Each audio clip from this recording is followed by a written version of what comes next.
Okay, yeah, so this is Art Collection Interviews. This is episode 4. And I got someone who, I've been, like, I don't have any idols because I'm Christian, but someone who I've been looking up to, and just as I've been growing up, they've been on their journey as well. From podcasting to documentaries to interviews to music, from breastfeeding. I'm outside, fam. But yeah, no, I got put on the show. This is a big one for me, like, and I really appreciate it. No, come on, fam. You had my brother as well beforehand. Yeah. And we got the same birthday, Manga. Me and him have the same birthday, 1st of July. Shout out Manga. So, no, he's got good energy. Come on. Cancer-free guns. I'll go on, G. But yeah, no, like, how I like to do it is kind of go from the start and then catch up to now. Whatever you like to do, I'm over here, man. So, like, where did you grow up?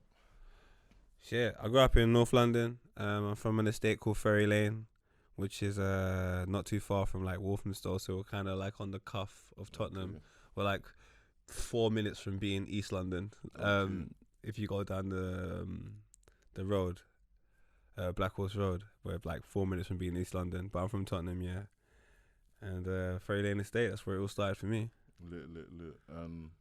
What would you say, like, growing up were your early creative influences? Because obviously, like, growing up in the ends, there's so much going on. So, yeah. like, how would you say you kind of honed in on that side of things? I think a big influence is crazy because his presence was quite obscure, but when he was there, I can't lie, I was like, rah, man, this guy's the man. It was my dad. Oh, sick.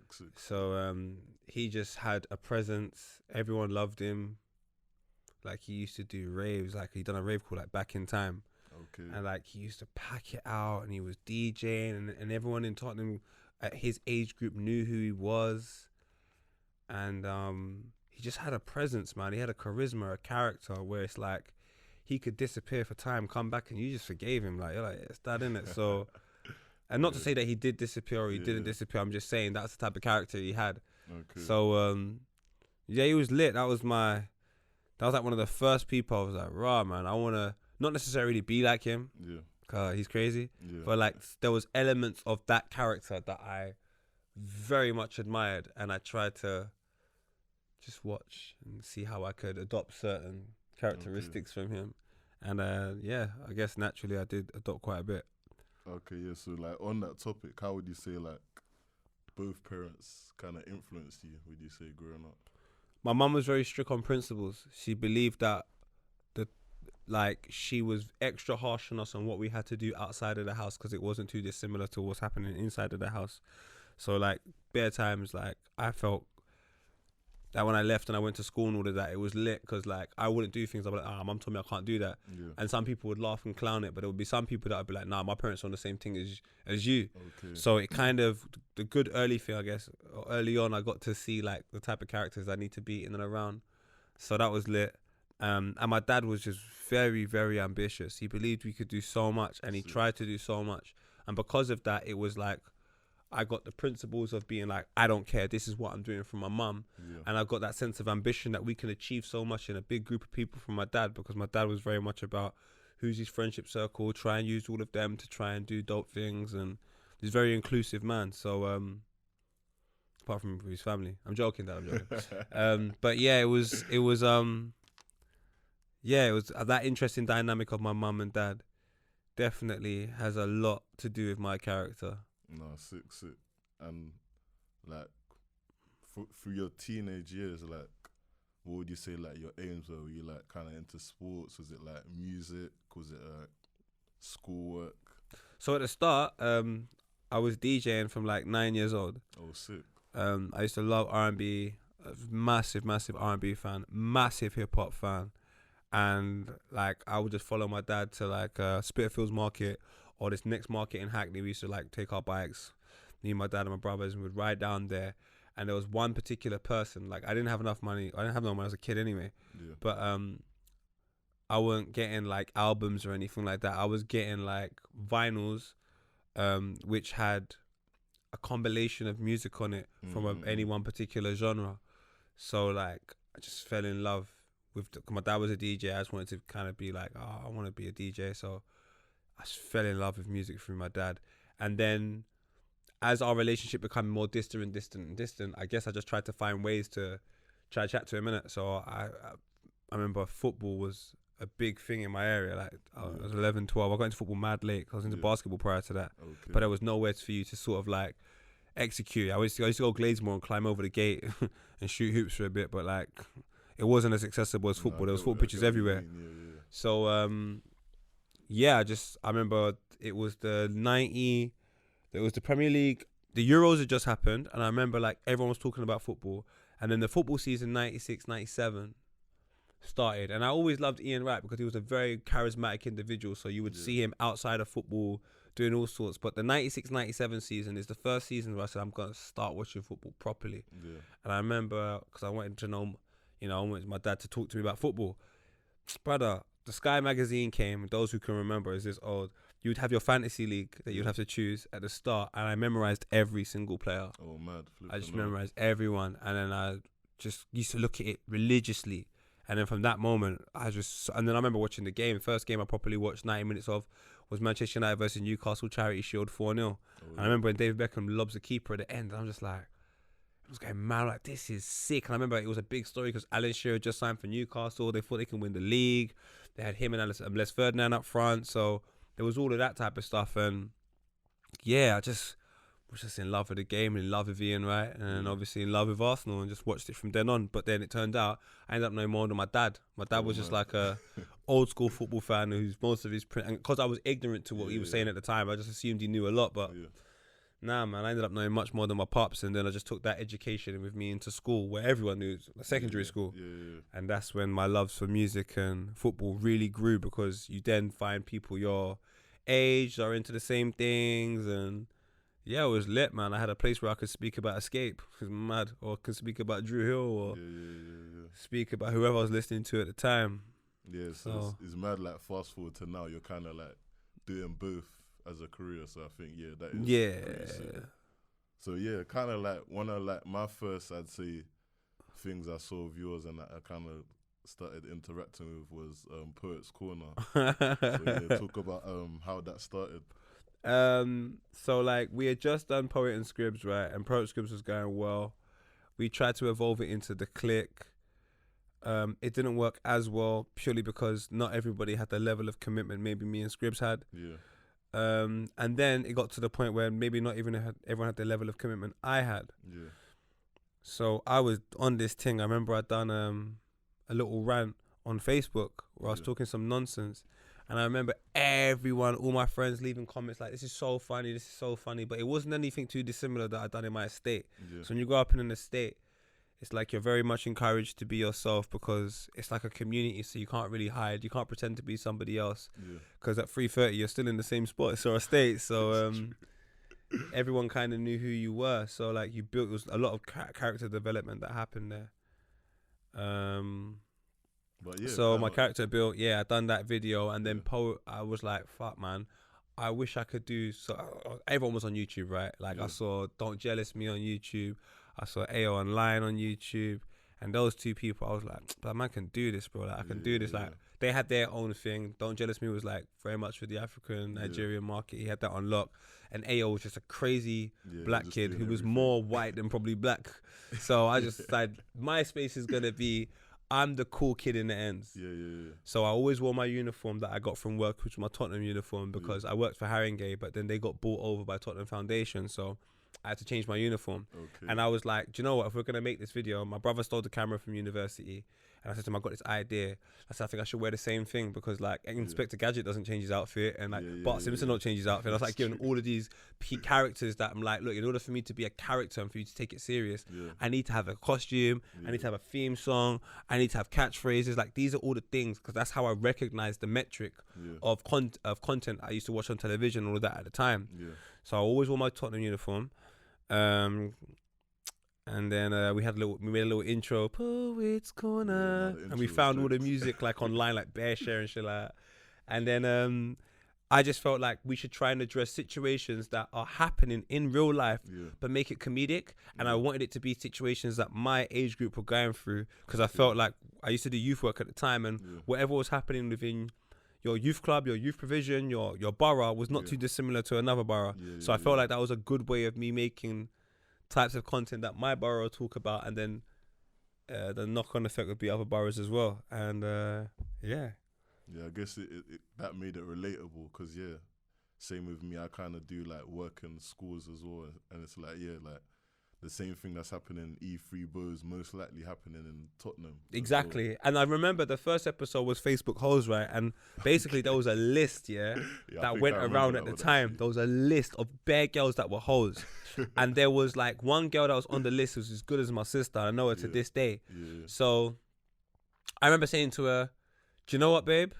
Like, I'm going to try and make some comedic piece that kind of goes at you, but at the same time, just goes at like it doesn't. I want to devalue the situation as something serious so we can laugh about it. Because right now there's just like bare girls are upset and all of this, and obviously I reckon the mechanic of it was probably not executed correctly, but it was jokes, I guess, and then that was the most important thing, that we could find humor in it, even if it was at the expense of someone else. I was young at the time, innit?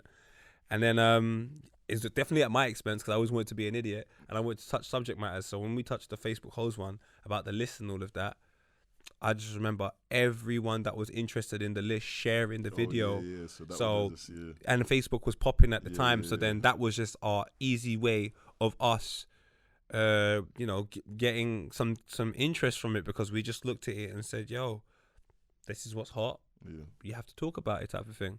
Okay. So yeah, on that topic, what would you say was like your favorite moment on the show? Of Poets Corner. Shit, man.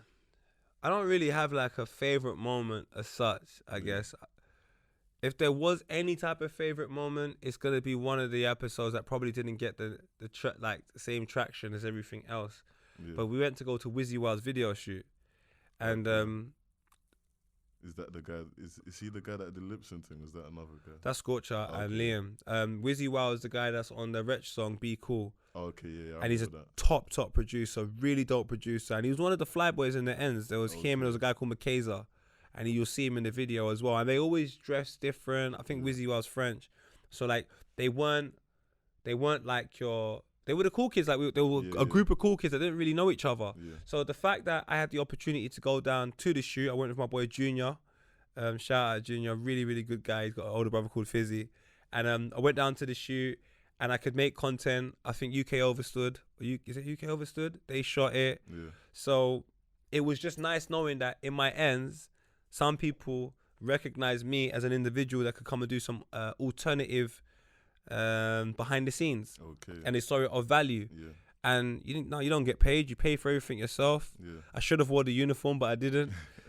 But the good thing is, like, people got to see that character outside of the bedroom, and I thought that was important, because the last thing I wanted to do was just be an individual that can do it in their bedroom. And I noticed a lot of the YouTubers, they were just good with no one. Yeah. And I wanted to be better than that. So I even done another video in Poets Corner, which was pretty dope as well. Is when we went on the streets and we went central London, and I just started talking to people about the subject matters that I'd spoken about before.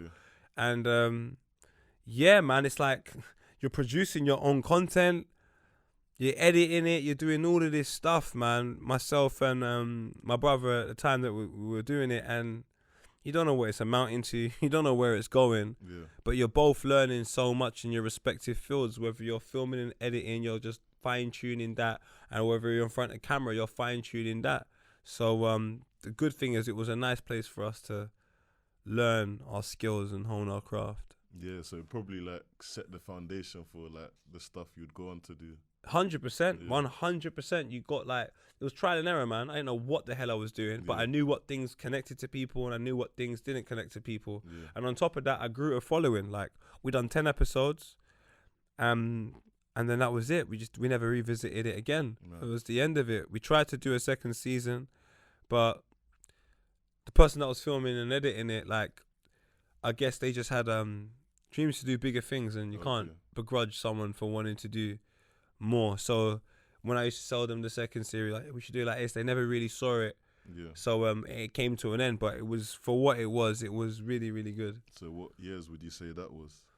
Started in 2009, 2010. I think it kind of finished like 2011. It was done. Okay. And then I had to think of a new plan, a new idea. Or maybe 2010 it was done. I had to think of a new idea of something fresh, because I recognized that there would be a group of people wanting that. And I just said, if I can't do Poets Corner with the same people, I still want to do it. I'd rather think of something fresh and new. So I did that instead. Yeah. So how I initially met you was, obviously I used to be a staff writer at Rewind, and I didn't really know much about Filthy Fellas, but then I guess being around you guys, the good vibes and all that, like I proper got why the show connected to so many people. So I'm kind of interested to know like how it all began and how like you and Tigo put it together. Tigo's a fucking god, mate. So this is like Filthy Fellas is bigger than. It means more to me than like, oh, Tigo helping me. Like people, I have to make this very clear. Like when I was doing Filthy Fellas, there's a WhatsApp group. Yeah. It's a WhatsApp group with all my friends. That's none of them are on the show. Just a WhatsApp group. We were called Dirty Fellas, and I used to go dirty. So it's all slang terms. Okay. And then we upgraded Dirty because we just started getting too mad. We started calling it Filthy because man were cussing everyone. It was the amount of crud that used to happen amongst that friendship circle is disgusting. You'd break up with your girl, man would laugh. A man said, "Oh my God, you know my auntie passed away." Man would laugh. No mercy. What? There was no mercy in that WhatsApp group. It was disgusting. Man would tell you, "Shut your mouth, man." Man would make laugh. You see, like for example, people like I don't know, people talking about like suicide and all of that. Oh, yeah. You couldn't do it in that group. They would laugh at you. Like people like, oh, "Shut up." So it was a very insensitive group of people that didn't give a damn. But it was not something that you would project amongst a large group of people. You would just do it within your respective circle. And some people didn't agree with it. At times I didn't agree with it. I was like, this is too much, boys. But it was what it was, I guess. But then I saw something in it. I said, because the only reasons why we had the group in the first place is because we spoke about football. So like, and the way we spoke about football was raw. But then when I used to watch television and I used to look at my WhatsApp group, there was no correlation. I'm watching television, Jamie Redknapp, all of these guys are in suits, looking quite nice and reserved and all of that. And I'll never forget, Andy Gray and Richard Keys get done over for talking badly about women. Oh yeah, I think I remember that, So in my head, I'm like, what? So everyone's a filthy fella, really? So I get this and I'm like, do you know what? I need to make this whole show where we get fans to talk about the club the way fans talk about the club. And we can get 4 clubs that are popular and we can just review the football every weekend. And I've got the people. I'm just going to use people that I know. So I spent like a year looking for people very rare. And I got a cast of people and I go to Copenhagen because I was working with them at the time and I felt obligated to go to them. I was like, I got this idea, Filthy Fellas. I think this is the way football is going to be spoken about in the future. I don't think we should lick these people's asses because we don't. In actual reality, we don't lick their asses. We're on them. So maybe the show needs to be more realistic and so on and so forth. Copenhagen was like, yeah, cool. A year later, no one gives a shit. Mad. How I don't even know how I got to have the opportunity to sit down with Tigo, Greg and Felix. I don't even know how that came about. I can't remember, but I know we had to do a Sony job. I don't know how we...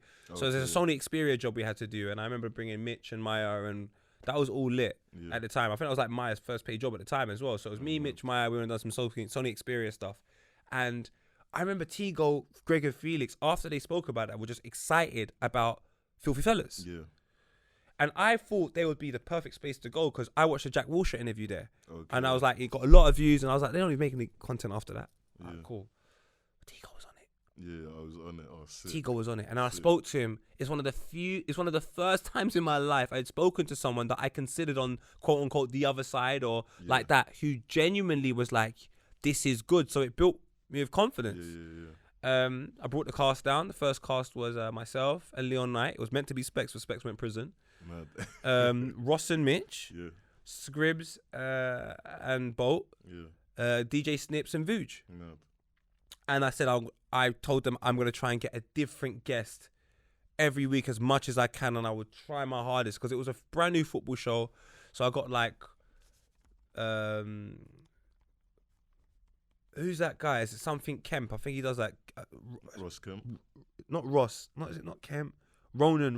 Oh, bloody hell. How can I forget his name? He was an absolute legend. He was on the show as well, but he's like a Capital, or not Capital. Is it Capital Extra presenter now? and his dad's famous as well. Okay, I know you're talking about. Yeah, he was on it. I got Spencer. I had Margs on it way before he became a regular. We had Mo the Comedian was on it. Bruv, you watched that first season of Filthy Fellas. I tried to get everyone under the sun. We got Mario Melchior very early on. Yeah, we tried absolutely everything to try and get as much people. And Tigo, like, we didn't really know what it was at the start, but Tigo had an idea of how to film it. He had a place where to film it. He had people that would film it. He had people that edit it. Yeah. And me and Tigo used to try and go through the subject matters that we'd speak about at the start. Brother, after about maybe 2 months, 3 months, maybe even shorter, Tigo had this shit on lock. Mad, flipping off.